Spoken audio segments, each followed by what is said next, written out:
How do we help our teenagers to move from being people who are not held or given responsibility or held to account to people who can be left to do things on their own because they are now adults? Remember, teenage is the age where you are too young to be a child, but unfortunately you're also too young to be an adult. And that's why teenage one moment is saying, no, mama, I'm an adult. You treat me as an adult. Then you leave the young person and tell him you need to work and get some things, be serious. I said, but I'm young. It's not very clear which stage they are in, whether they are adults or they are children. So that's a teenage. It's a confused age because of that you have to be aware of. And it's a time when you are kind of cementing your worldview. What is worldview? The glasses through which you interpret life. You already, in the first 10 years of life, you got those glasses, but now you are testing them. You have a lot of things that you have to decide, are they in line? Is that okay? Is that what we call good, or is that bad? And you need help as you go through this testing of the worldview glasses that you have as you interpret life. And so you need somebody who is helping you, discipling you through that process of worldview, so that he clarifies about the point of reference that you are using in order to interpret things. You see, this is the time you check, what is it I really value in life? What's my number one things in life? That's why many people who die Christians become Christians during those years when there's that confusion, that they finally discover they want to be Christians, they want to believe in God. And once they believe in Him, they go all the way. Many people tell you they became Christians in high school or early years of the university. Somebody helped them in that confusion to come to an understanding that now has kept them for the rest of their lives. The temptation is sometimes to realize your son is 15, 16 and he wants independence. And then you leave him to do whatever he wants. After all, you're a man. In Africa, you may even have gone through initiation ceremony. But truth of the matter is, before you are 20, you are still in that level where sometimes you feel very mature, sometimes you feel like a baby. And so sometimes the discipler could be a parent, could be a teacher, could be a Christian patron. Sometimes feels like giving them freedom. But unfortunately, when you give the young people freedom, what they understand is that you don't care. A child goes for a party and you had agreed they would come at 7. They're arriving home at 10 in the night. You say nothing. All of a sudden you realize, my father doesn't care even if I died. Creating boundaries and then extending them as the guy grows older will assure him, my father cares. He can't even sleep when I'm out of the house. He will feel loved. And I think that's something that you need to be aware of. That giving freedom and controlled and defined freedom makes people feel insecure, and they could actually be insecure for the rest of their life. But when they know that you care, as a discipler, you care, it will give them the confidence to try things because they know they can always revert back to you. That freedom that leads to insecurity could even lead the child, to depression when they feel like there's nowhere they can run. Nobody really cares what happens to me. And so you need to be aware about that. So the child wants free independence, yes, but they still want to be part of the family, part of the group. They still want guidance. They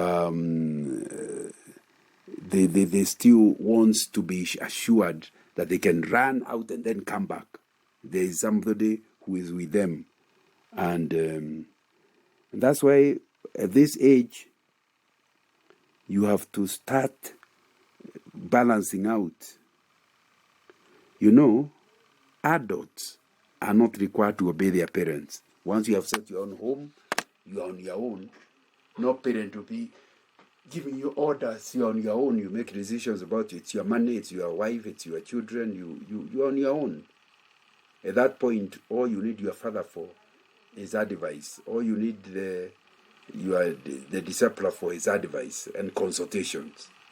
But when the children are young, you don't give them advice. You give them instructions. You tell them do this or don't do this. Teenage is where now you have to balance these two. How much is requirement for obedience? How much is where you just expect them to respect you? You know, the 10 Commandments do not tell people that please, that they do not tell you obey your parents. It says honor them, respect them. So respect will never stop as long as they are your parents, as long as they are your teachers, as long as they are your leaders. You need to continue respecting them. There's no becoming an adult that will excuse you from being disrespectful to your elders. So that you need to teach the child. But then you reach a level where you give them the freedom to make their own decisions and decisions that can benefit them. And that will be important. So small children, you require them to obey what instructions. Older ones, you expect them to consider your advice respectfully by honoring you.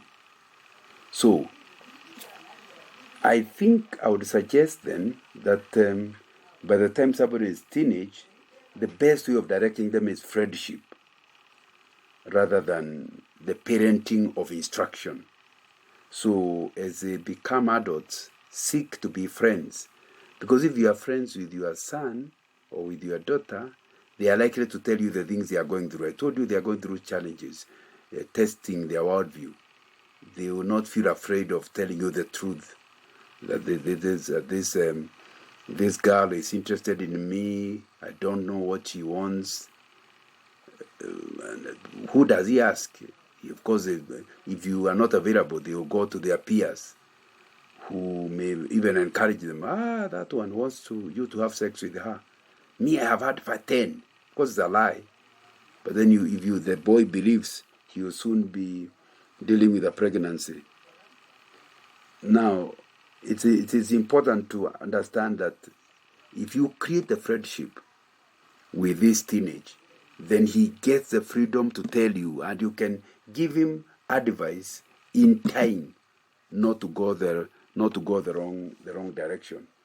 And I think that will be quite important. So you need to weigh as he gets older, 16, 17, 18, as he gets older, please learn to be friends such that he is consulting you more than you giving me instructions. He is consulting you. He knows he can trust you. He knows you love him. And he knows you know a little more than he does. So he will keep coming to you. And that way you also know, as he is open to you, you discover his giftings, his direction, the things he would like in life, and you help him along the discoveries he is making. Remember, your job at this time is to assist him to discover his calling. And once he discovers the calling, which may not be similar to the fathers or to the teachers, you now help him along to keep to his calling. Not your calling, not to copy the father or the grandfather. What is God calling him? God is not after replicating the grandfather or the father. He has a real program for him. So help him in those teenage years to discover what God's calling, what God's gifting, then assist him into it. And I think that will be the issue. Now, you need to be aware that in this age, one of the challenging things is that the teenager may never acknowledge the help you are giving him, because you'd like to brag and say he is the one who made the decision. And sometimes by acknowledging, he feels like that way he is not independent. So what you need to give him then is unconditional love. Simply help without needing appreciation. Because many people, when they start hearing somebody talking and is ignoring the help they have, you will give up on him. But here we are saying that the guy wants to feel in charge. So even where you have helped him, he will talk like he did it on his own without any help. That's part of the teenage challenges. You as the older one, as a discipler, just don't bother. In fact, even when you help him, you don't go telling everybody, oh, I helped him. No, he'll be very unhappy. You'll lose him. He wants you to work from behind, so that he is seen to be the one making decisions, to be the one achieving. But you are an adult. You should have sorted yourself out. You shouldn't be feeling frustrated because you are not being acknowledged. Your interest is not yourself. The discipling process is disciple-centered, not discipler-centered. This, especially during teenage, as a parent, you must become centered on your child rather than on yourself. Your own needs should be met elsewhere, not by your child. And I think that will be important to understand. That's part of the teenage challenge. It's like a butterfly that has come from one stage to the next.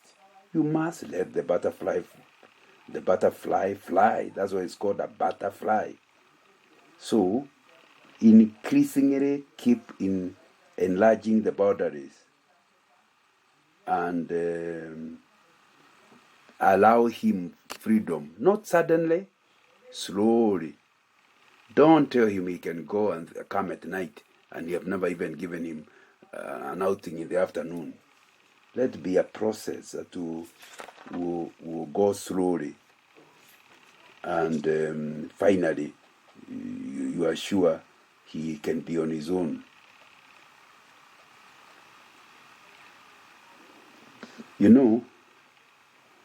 At this stage, he doesn't know how to relate with people.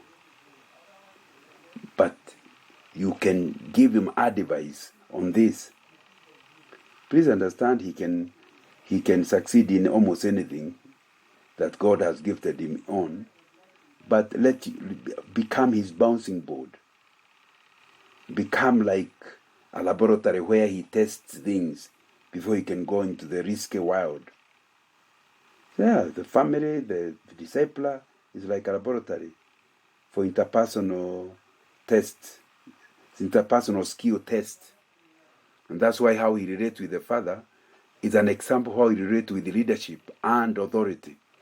How he relates with his siblings is an example of how he relates with his workmates as he comes out of school and goes into the job market. And that will be something that you actually have to deal with.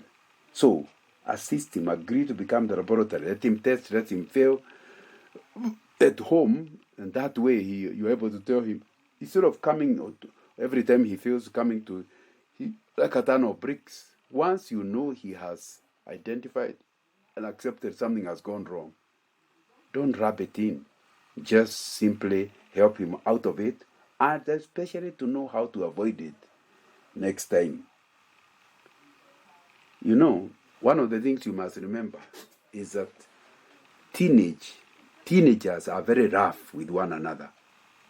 Very, very rough. They are competitive, so competitive. And they are fighting. Haven't you heard even fighting over girls and fighting over this or the other? I'm the best, whatever. So it means by the time your daughter or your son is coming home, sometimes they are very bruised. their ego is battered. So, if that's what's happening out there, then the father comes again to ask him to soothe his ego. Now, who helps the other? You need to be aware that if you accept that teenagers are rough with each other, then it is your need, it is your responsibility to comfort, encourage, and reassure this teenager, even as he deals with it. Because somebody may, some boys just gang up and say, useless guy, who do you think you are? Do you remember you did this, you did the other, you amount to nothing. And they have ganged up and they all agree to destroy him. No, but he needs a discipler who can give him the reassurance that they are not God to determine what happens to you, and that he should not spend his time crying over them, because after all, what power do they have? So that's something that will help you as you deal with the teenagers. Ever heard of the formula? Rules plus relationship is what will give you friendship. In other words, there needs to be boundaries, yes, but more important, you relate well with one another. If the two are going together, those are friends. It doesn't mean that when you are friends with your son or you are friends with your daughter, teenage daughter, that there will be no rules. There will be rules, but the emphasis is on your relationship. Ever heard of the idea that rules without any relationship is what brings rebellion? When the son, the teenage, feels this home is just full of rules and rules and rules, nobody cares about me, that is the ground that will bring rebellion from the teenager. And it will bring a lot of trouble to the parents or to the disciples.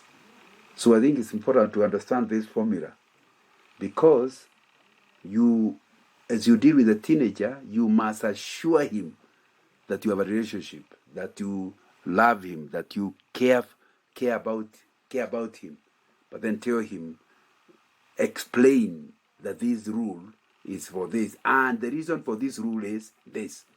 The small baby, you can say, do this and do the other. When they become teenagers, it's good to tell them, these are rules, you must obey them, but this is the reason behind the rule. This is what is good about this rule. Once they understand, they love you too much to want to have a quarrel with you. So they don't want to obey because they would like to be friends. Nobody wants to hurt his own friend. So if the father is a friend, if the discipler is a friend, then they will do anything to ensure that they don't have a quarrel with a friend, with the older friend. And I think that's something that you have to be aware about. You know, one of the things the teenagers are looking for is power, ability to control. They want to control others. But sometimes they even be wanting to control parents. They also want to control circumstances. They want to control themselves. So this need for control among teenagers has to be managed.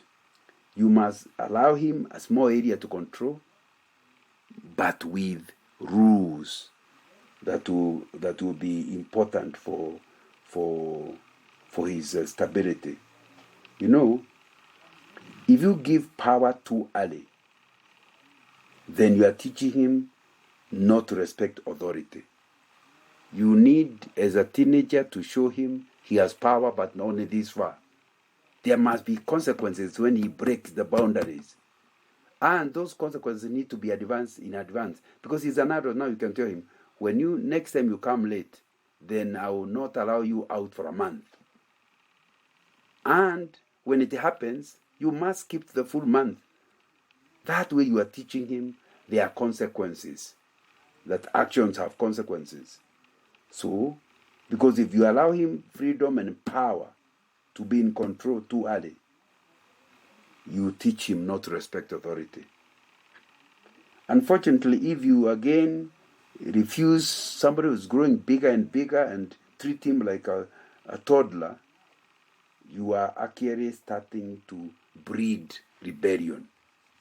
And you say your son is bad, but it's you that has not slowly increased the freedom that they actually need. Of course, if we are talking about an imbalance of this power play, it can cause to other issues. By the way, we should note that part of the issues that are with a teenager have to do with his growing and changes in hormonal balance. So and the hormonal balance could lead him to becoming irrational. And that's both boys and girls. There are so many hormonal changes happening during teenage years that it affects the way their balance. These are biochemical changes. And so you need to understand that they are going through things. If you know it, you know that your son is, for several reasons I've given so far, very likely to be irrational and unstable. Then you, as the adult, must be the stable one. So when he comes and annoys you, you don't act out of anger, control your anger. Be stable. Be the stable party in the relationship. Understand him. I'm not suggesting you condone evil, but I'm saying understand where he is coming from. And I think that will be something that will actually help you. So as we deal with our teenagers, it will be very important that we learn to love them and to grow with them. Let's look at a few verses as we advise how to deal with this issue. I think number 1, John 13:15, we read, I have set you an example that you should do as I have done for you. What are we saying? That the first way of discipling this teenager is for you to set an example. Jesus did the same with his disciples, who later became apostles. But I think it's important to understand that that's something that you have to determine. Ever heard of the saying, habits are caught, not taught? So you must be the type of a person who not tell him to do as I say, but you must tell him to do as I do. Are you yourself somebody who comes home without any rules? You can come in the morning, change clothes and go away? My friend, your son will not understand why you are giving boundaries when you yourself have no boundary.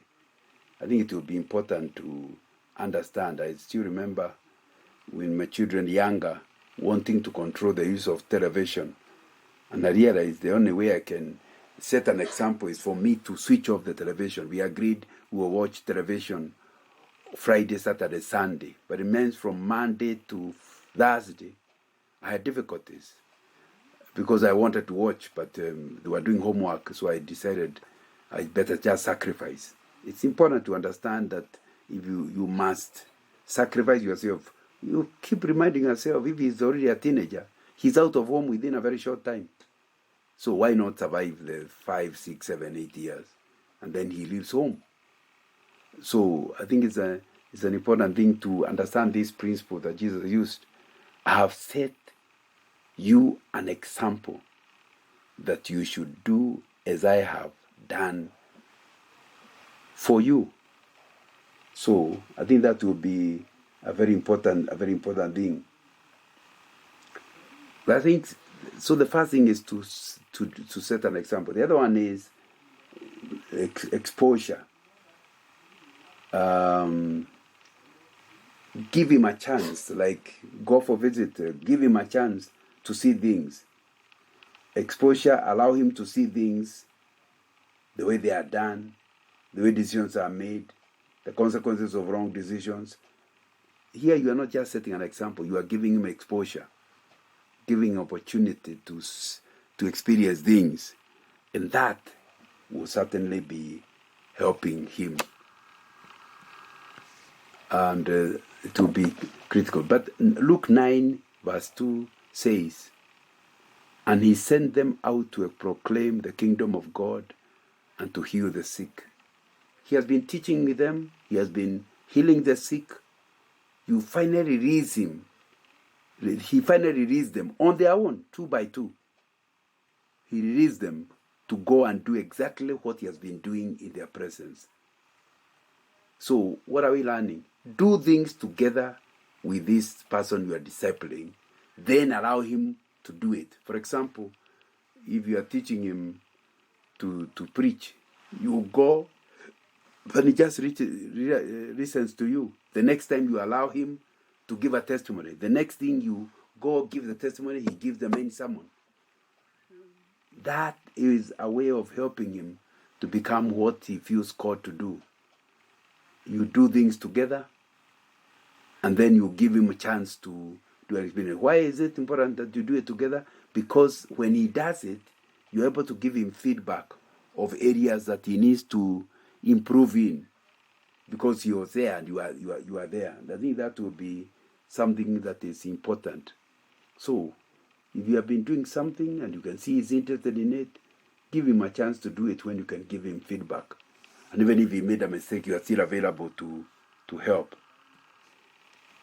Then John chapter 14, we read, "Very truly I tell you, whoever believes in me will do the works I have been doing, and they will do even greater things than this, because I am going to the Father. And I will do whatever you ask in my name, so that the Father may be glorified in the Son. You may ask me for anything in my name, and I will do it." This is called encouragement and hope. Let him see a bit of what will happen as he grows old, and then give him encouragement to tell him, yeah, by the way, you are capable, you can do this. You can even do better than me. You have, because of this and this and this reason. Don't just give motherhood statements which you cannot back. But you must tell him why you believe like that. Then your encouragement will be credible. You are still helping him in his journey to maturity. And I think that's something that you can do very, very easily. So, what have we said? Teenagers are best understood because they have many changes. And because of those changes, they can behave erratically. So don't lose your cool because of teenagers' behavior. Be firm, but don't be emotional as an adult. And I think that will be something very, very important. Number 2, having understood that they are going through turmoil, and so you are the cool person, learn to help them to understand what they are going through. Help them understand what they are going through and why they are behaving the way they are behaving. Then help them to search for themselves to understand what are the core values and what is their purpose in life, and how can they start preparing for that purpose. Help them. That is one of the deliverables out of teenage. By the time they are 20, they already will be either in a university doing a course in a certain career. But teenage is the time they can start debating it, and that will be important. Offer the information that will help them. And then finally we have said that you must set an example yourself. You must give exposure. You must allow experience when you can give feedback. And you must encourage the person in the things that he is doing. That way, the discipler will have helped the disciple to become also a discipler, an adult who will also be helping other people. I think that will be very, very useful. It will be, everybody will be happy. He will be happy. The teenager will be happy. But even more important, the discipler will be happy to see that there's now more people available and mature to do the things that need to be done. And you will have felt that God used me to get him to where he is. And that can be very rewarding, very, very rewarding. And of course, you are serving God in the process. God is also happy with you. So may the Lord help you to invest in teenagers and help them to be what God wants them to be.